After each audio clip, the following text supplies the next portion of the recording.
जरा सोचिए, अगर कोई आपसे कहे कि एक अकेला आदमी पूरे देश के शेयर बाजार को अपने इशारों पर नचा सकता है, बैंकों का पैसा उठा सकता है और उसी पैसे से करोड़ों कमा सकता है, तो क्या आप यकीन करेंगे? लेकिन ये कोई फिल्म नहीं है, ये भारत के इतिहास की सबसे बड़ी आर्थिक सच्चाई है। साल था 1992। एक ऐसा आदमी जो कभी बस की टिकट खरीदने से पहले 2 बार सोचता था, वही आदमी कुछ ही सालों में मुंबई की सड़कों पर 15 लाख रुपए की लेक्सस कार चलाता है। समुद्र के सामने बंगला, महंगे सूट और मीडिया की सुर्खियां। लोग उसे कहते हैं बिग बुल, शेयर बाजार का जादूगर। उसका नाम था हर्षद मेहता। लेकिन सवाल यह है, क्या हर्षद मेहता वाकई जीनियस था या फिर उसने सिस्टम की सबसे बड़ी कमजोरी का फायदा उठाया? और उससे भी बड़ा सवाल, अगर सिस्टम साथ दे दे तो क्या कोई भी आदमी अरबपति बन सकता है?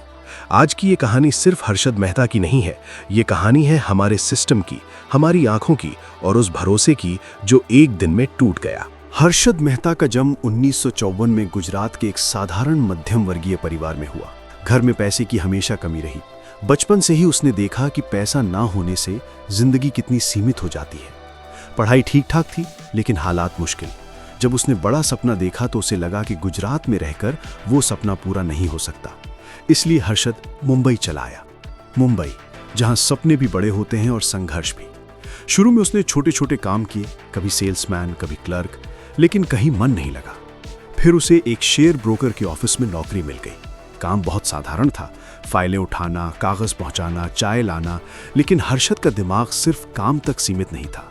वो रोज देखता था कि बड़े लोग कैसे फैसले लेते हैं, पैसा कैसे घूमता है, कौन किसे फोन करता है, कौन किसके इशारे पर चलता है। धीरे धीरे उसे समझ आने लगा कि शेयर बाजार में दिखने वाला खेल असली नहीं होता। असली ताकत कहीं और होती है, और वो ताकत थी बैंकों के पास। 1990 के दशक में भारत का बैंकिंग सिस्टम आज जैसा मजबूत नहीं था।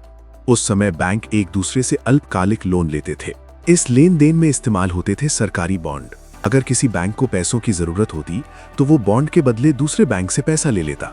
इस पूरे प्रोसेस में एक कागज बहुत अहम होता था, जिसे कहा जाता था बैंक रिसीट, यानी बीआर। बीआर का मतलब होता था कि पैसा दे दिया गया है और बॉन्ड सुरक्षित रखे गए हैं। लेकिन यही हमारे सिस्टम में सबसे बड़ी कमजोरी थी।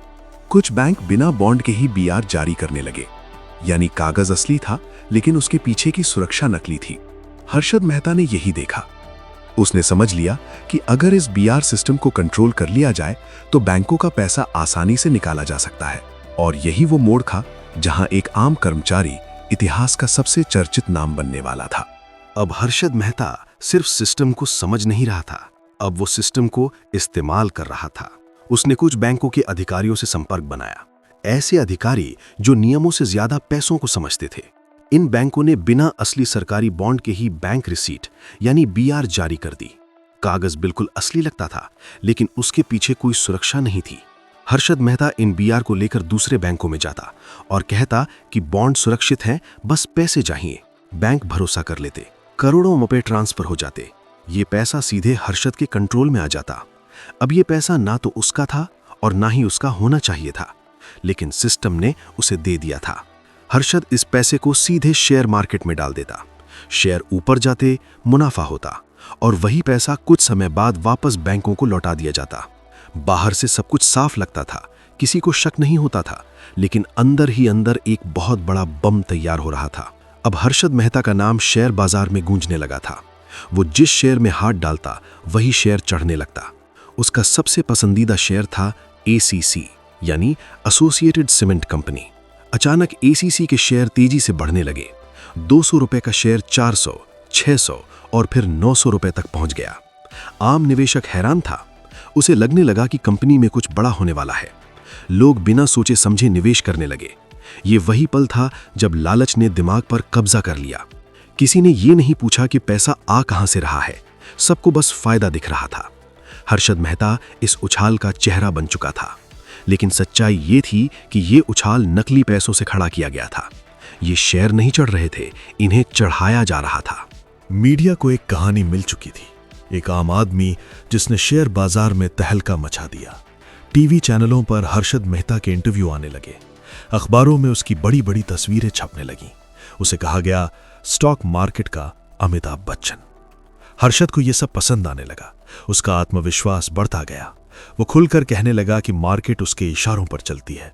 लोग उसकी हर बात को सच मानने लगे, निवेशक उसकी नकल करने लगे। लेकिन यही उसका सबसे बड़ा भ्रम था। उसे लगने लगा कि वो सिस्टम से बड़ा हो गया है, और जब कोई आदमी खुद को सिस्टम से बड़ा समझने लगता है, वहीं से उसका पतन शुरू हो जाता है। इसी बीच एक पत्रकार थी, सुचेता दलाल। वो बैंकिंग सिस्टम पर रिसर्च कर रही थी। उन्हें कुछ अजीब लगा। पैसा तो ट्रांसफर हो रहा था, लेकिन सरकारी बॉन्ड दिखाई नहीं दे रहे थे। उन्होंने सवाल पूछने शुरू किए, रिकॉर्ड खंगाले, बैंक दस्तावेज देखे। धीरे धीरे उन्हें समझ आया कि कहीं ना कहीं कुछ बहुत बड़ा गलत हो रहा है। यह आसान काम नहीं था, दबाव था, डर भी था, लेकिन उन्होंने हार नहीं मानी। उन्हें पता चल चुका था कि यह सिर्फ एक आदमी की कहानी नहीं है, यह पूरे सिस्टम की कहानी है, और अगर यह सच सामने आ गया तो भूचाल आ जाएगा। अप्रैल 1992 टाइम्स ऑफ इंडिया के फ्रंट पेज पर एक खबर छपी। हेडलाइन थी, द बैंक स्कैम। बस इतना ही काफी था। शेयर बाजार में अफरा तफरी मच गई। लोग अपने शेयर बेचने दौड़ पड़े। मार्केट धड़ाम से गिरा।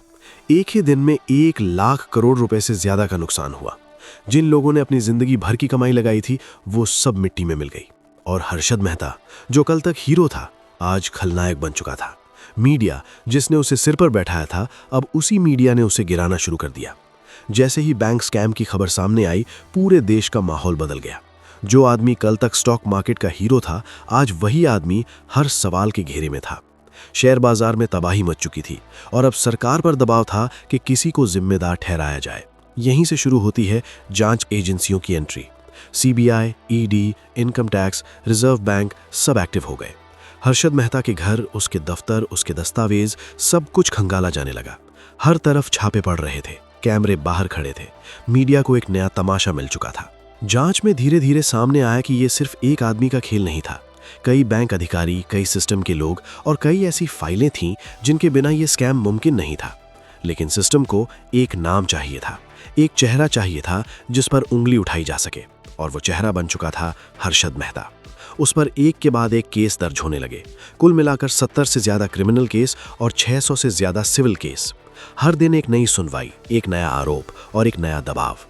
हर्षद मेहता ने खुद को बेगुनाह बताया। उसने खुले तौर पर कहा कि वो अकेला नहीं है। उसका कहना था कि उसने सिस्टम की उसी कमजोरी का फायदा उठाया जिसे सिस्टम ने खुद पैदा किया था। उसने कहा कि अगर बैंक अधिकारियों ने नियमों का पालन किया होता, अगर आरबीआई ने सही निगरानी रखी होती, तो ये स्कैम कभी हो ही नहीं सकता था। उसके मुताबिक वो सिर्फ एक खिलाड़ी था, खेल पूरे सिस्टम ने रचा था।